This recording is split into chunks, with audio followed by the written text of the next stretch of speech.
Boker Tov Givrin.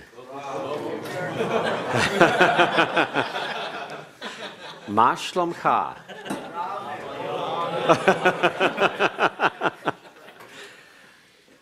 Yes, you have all taken an exam, the first exam of this semester, and your response was expected. I heard a few tovs out there, but they were overwhelmed by some of the raws and raw meods. All right, the first thing we want to do today is to go back to Psalm 103, spend a little bit of time there. Then we'll come back to take a look at your final exercise, number 25, that I returned to you this morning. And then if we have time left, we'll discuss the exam. If we don't have time left, we'll finish discussing the exam on Tuesday.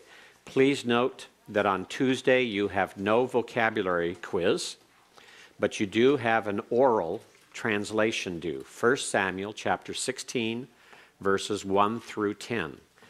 That means I will call upon you at random, without warning, on Tuesday to translate for me selected portions of 1 Samuel 16, 1 through 10. So you must be ready. You cannot read from a written translation. You must look directly at the Hebrew text and translate directly from it. Okay? Any questions about that? 1 Samuel chapter 16, verses 1 through 10. So make certain you spend some time in it. Jeff? We bring in our Hebrew Bibles. You either have to use your Hebrew Bible or go from what's on the screen or use the Hebrew Bible that is on your computer. You may use either of the three. You will not be allowed to use any of the parsing powers of your computer during that time, nor any translation open. Okay? So if you have the text on your computer, that's fine. You may read from your computer screen as long as it's just the Hebrew text you're looking at. Yes, David? So personal notes are not? No personal notes allowed. Without notes, without translation, without helps. Okay? And I'll call on you at random to translate. So be prepared for all 10 verses.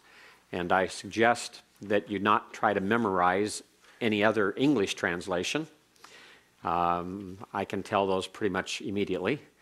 And you might be asked to answer some other questions about it, such as parsing a verb in case your translation does not seem to reflect it accurately. And so we'll proceed along that line.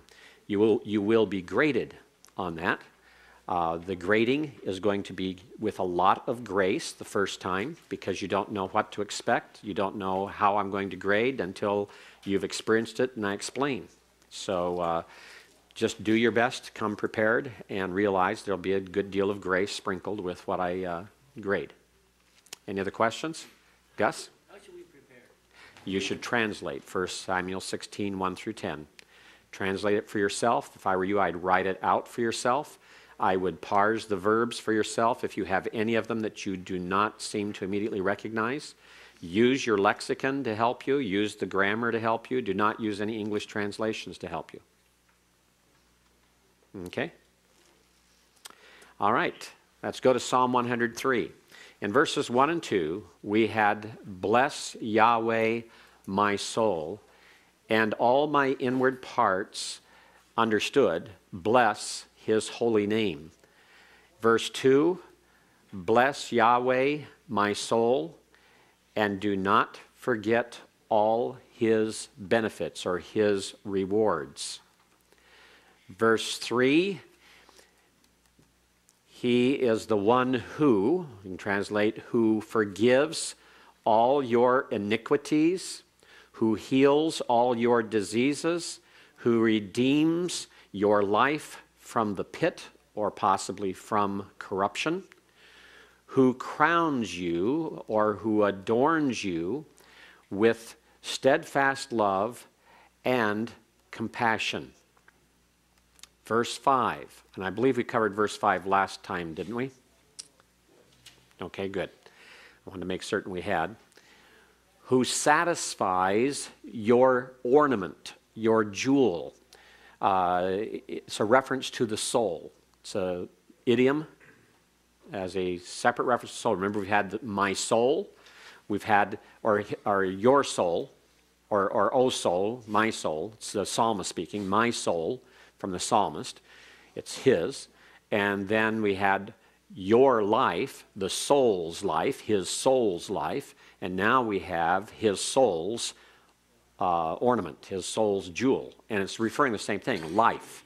It's his existence. He's referring to himself. Your youth renews itself like the eagle.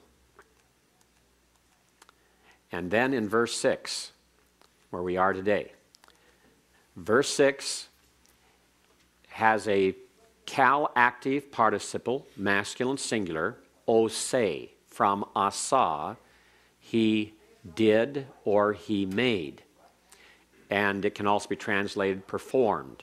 And so here we can say he accomplishes or he performs tzedakot, deeds of righteousness or righteous deeds. Why deeds? First of all, we have oseh, he's doing something, performing, accomplishing something. And tzedakot is plural. Notice the ot ending, the feminine plural ending. And it's not righteousnesses, it is the idea of righteous deeds. He performs, present tense because we have a characteristic participle. He performs righteous deeds, and the subject of that participle is Yahweh at the end. Yahweh performs righteous deeds and judgments. Umishpatim lekal, for all. Eshukim is a cal passive participle, masculine plural, from the verb ashak. Ashak means he oppressed. So if it's a cal passive participle, passive, it's those who are oppressed. And so for all who are oppressed, or for all oppressed, and it's talking about oppressed people. And then notice it's plural, so it's not just talking about one individual. Now, as we look at this verse, this is very different from what we've had in the prior verses. In the prior verses, we had, first of all, that refrain sort of statement that was repeated, bless Yahweh, O my soul. It began verse 1, it begins verse 2. Bless Yahweh, O my soul, and all my inward parts, his holy name. That second line of verse 1 is kind of like a middle part to that, because you have the repetition. So you have literally here 3 lines that have either bless in them or bless is understood. The fourth line, the second half of verse 2, totally changed. Let's go back to that so you can see it on the screen a little bit easier. Notice here that lines A, B, and A all have baraki. All right? That is a piel, imperative, feminine, singular. From Barak, he blessed. It's feminine singular because the fact that soul is a feminine noun. Nefesh is a feminine noun. So baraki in the first line of verse 1 is understood to continue in the second line of verse 1. That's what we call gapped or elided. And in poetry, often that's done, especially since the second line is going to be drawn out longer by saying eth shem kadsho instead of saying eth Yahweh. Yahweh is the holy name. And they're saying the same thing. Both lines are saying the same thing. My soul is the same thing as my inward parts. It's me, my inner man. And so they're both saying the same thing. And then the third line, which is the first part of verse 2, is repeating exactly what's in the first. So you have those 3 lines are saying basically identical things. They're worded slightly differently. Therefore, we have ABA. I have B1 down here for the fourth line. But notice the fourth line is very different. You have a conjunction, you have a negative, and you have an imperfect verb, a new verb. It's not the imperative, baraki. Here it is the imperfect used as a jussive, and so it's do not forget all his rewards, his benefits. So the fourth line is very different from the first 3. And we go to verses 3 and 4, and we have the same sort of pattern. we have the cal active participle masculine singular in the first line of verse 3 and the second line of verse 3 and the first line of verse 4. And we end each of those three lines with the second feminine singular pronominal suffix ki, you, your iniquities, your diseases, your life. And so they all read very similarly. In verse 3, after the participle, we have lakal used in both. The first line of verse 4 has a preposition, but it's a different preposition, and it's mishachat. And so there's a slight difference, but basically the same format is still being followed. And the last word in each of those is still the direct object of the participle. But when we get to the fourth line, just as in verses 1 and 2, also in verses 3 and 4, the fourth line differs. It is a change-up to prepare for moving on in the poem. And so we still have a participle with an article, but it's not a cal active participle. Instead, we have a PL participle. And then we have two direct objects and no prepositional phrase. Okay? So when we come to verse 5, and we see it continues the article on a participle that is not a cal. This one is a hiphil participle. It reverts back to a prepositional phrase and then has the direct object, which is the same format as the two lines of verse 3 and the first line of verse 4. But it's a different participle. We've changed gears here. And that second line in that changing of gears then goes on to a third line that goes to an imperfect, the same as the second line of verse 2 went to an imperfect. And then that then concludes another grouping, and now we've begun a brand new grouping. This grouping also has a participle, but it is not the participle with an article. This participle is not the substantival use of the participle. It is the verbal use of the participle.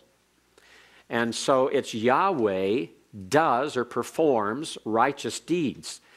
And then we have a gapping. The same we had baraki, bless, gapped in verse 1. We have here the gapping of oseh. It's understood to go with the second half because Yahweh performs righteous deeds and Yahweh performs judgments for all oppressed. And as we look at this, this is what we call a terrace parallelism. You begin with a, the participle, you state it, you go to the direct object, then you state the subject. And the subject here acts as a hinge between the first and second lines. Yahweh is the subject of both. And oseh is understood. And because Yahweh is put after the direct object, when it is the subject of the participle, you expect it to usually be placed before the participle. That's its normal position. About 40% of the time, it will come after the participle. But to come after the direct object indicates that it's a special placement. The special placement is to make it the hinge between these two lines. The focal point is not on what Yahweh does, it's on Him Himself. It's Yahweh that is the focal point here. Yahweh has been the focal point. Bless Yahweh, O my soul, and all my inward parts. Bless His holy name. Bless Yahweh, O my soul, and do not forget His rewards, His benefits. He forgives your iniquities. He heals your diseases, right? It just keeps going on and on and on. It keeps talking about all these things He does. He is the focal point. This poem is a hymn of praise. Notice how the soul is being addressed, just like in the Gospels when the man addressed his soul and said, "Soul, be filled and enjoy yourself." How often is there a conversation between a man and his soul? Psalm 103 is one of the key ones, where he's talking with himself. It's an inner contemplation. It's a self-examination. And yet that self-examination has as its purpose not the glorifying of himself, but bringing himself into focus in worshiping God and making God the center of his life. God, Yahweh, is the focal point of this psalm. It's a hymn of praise to Yahweh, more than it is self-examination.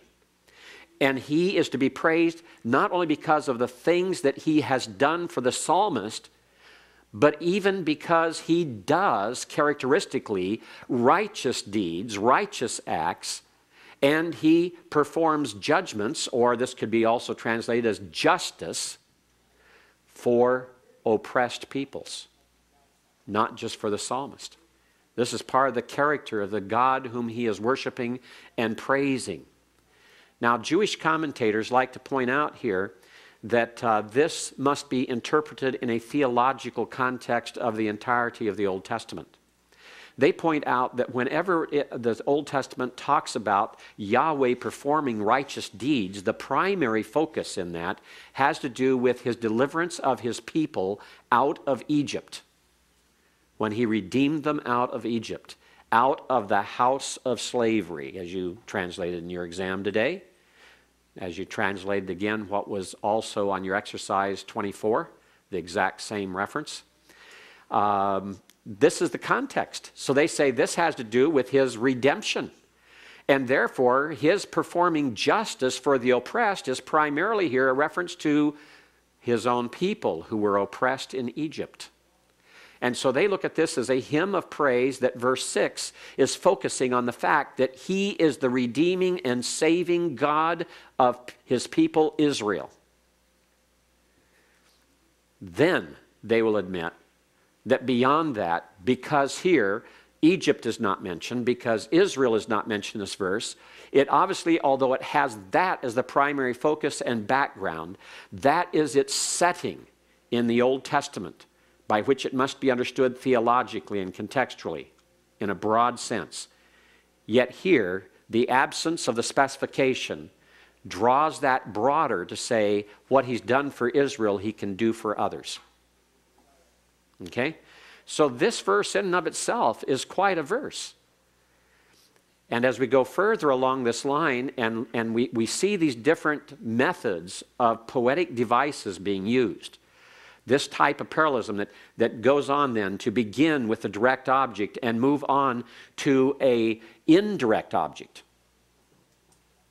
As it closes this out, it advances the argument further along the scale. In fact, that D here in the box could be moved up here and placed above where the D is and leave that gapped there to show a continual ascending of the stairs in the concept of thought. We begin with the concept of he does. We go to what he does. Then we focus on who does it, and that's the main focus of this verse.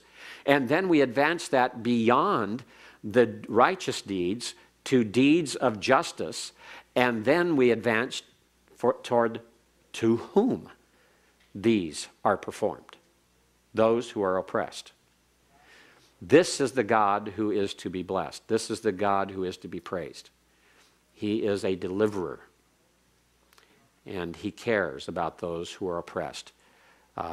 In your translation in exercise 25, we'll be looking at in just a minute, we're going to have an exact reference that will help to see a theological and biblical context for what is being talked about in Psalm 103, verse 6. Any questions on this verse? George? I have a general question. How well do Jewish commentators interpret the Old Testament? Most of them do a fair job. Some do a very poor job. They can be just as bad as the liberal Christian commentators, quote-unquote Christian. There are a few who do a very good job.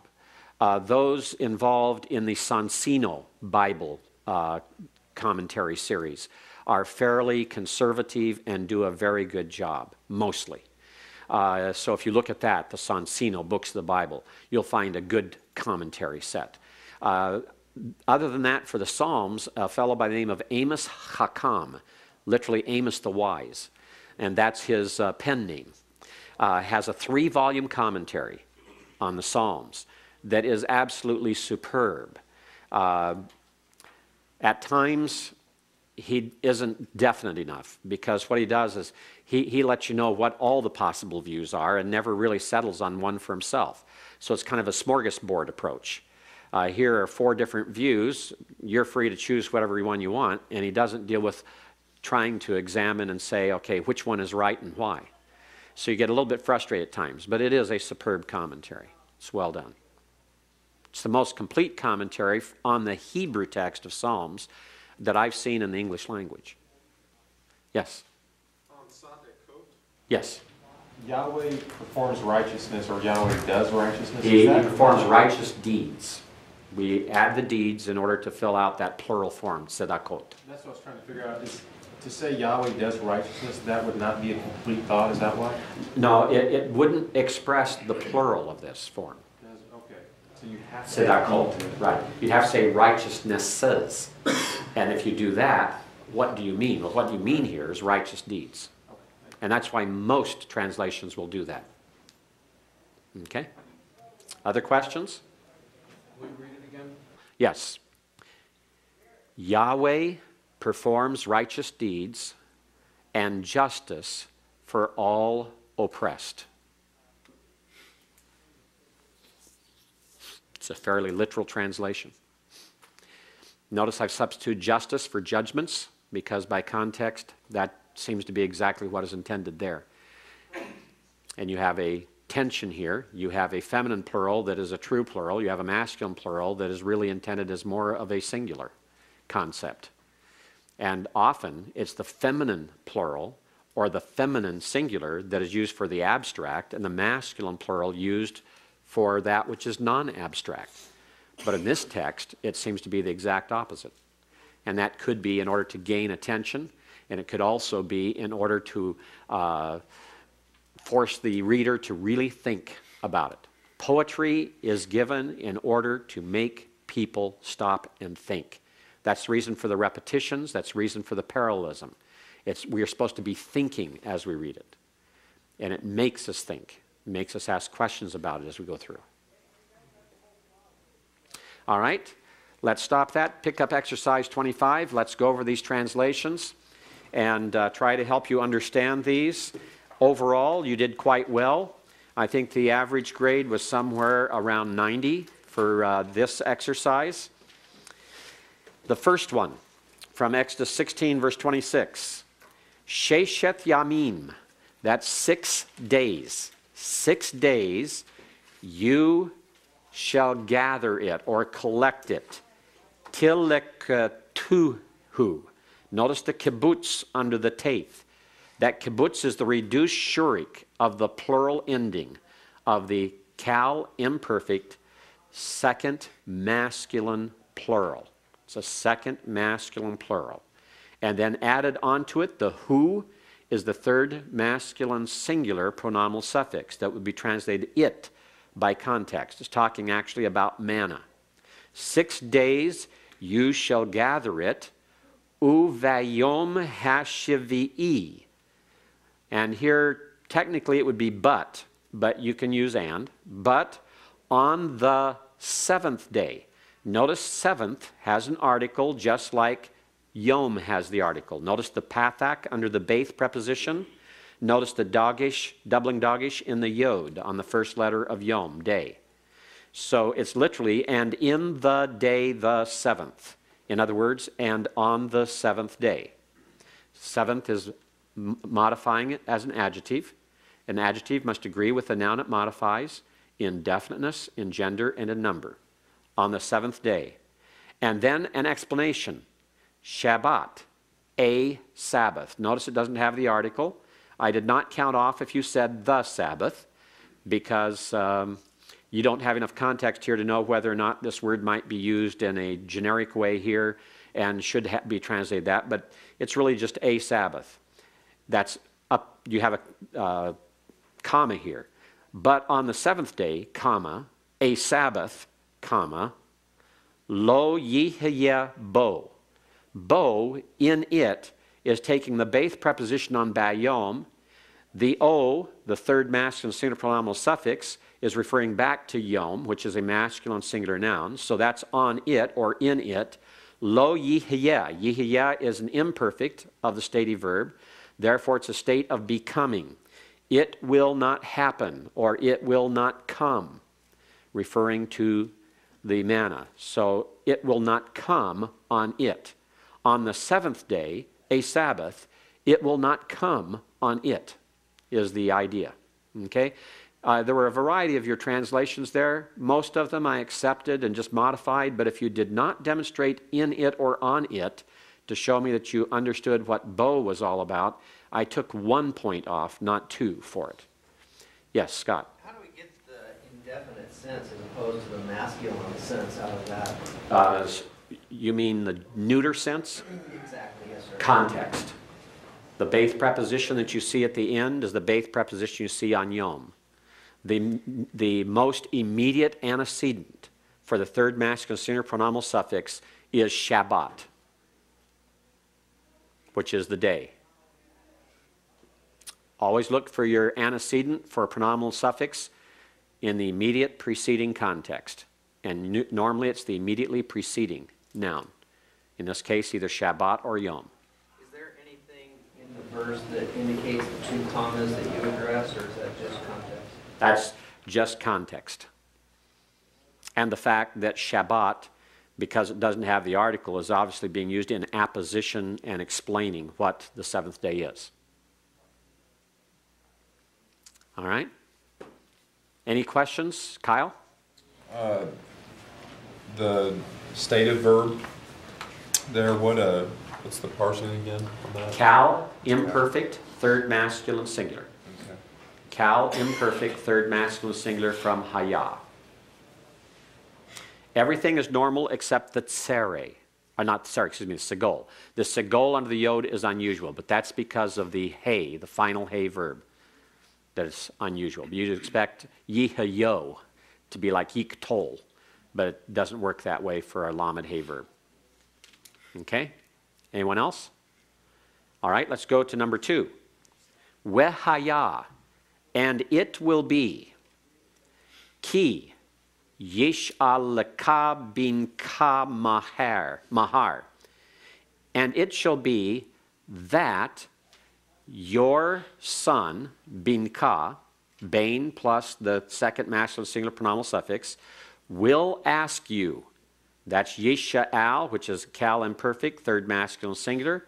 The ka is a second masculine singular pronominal suffix.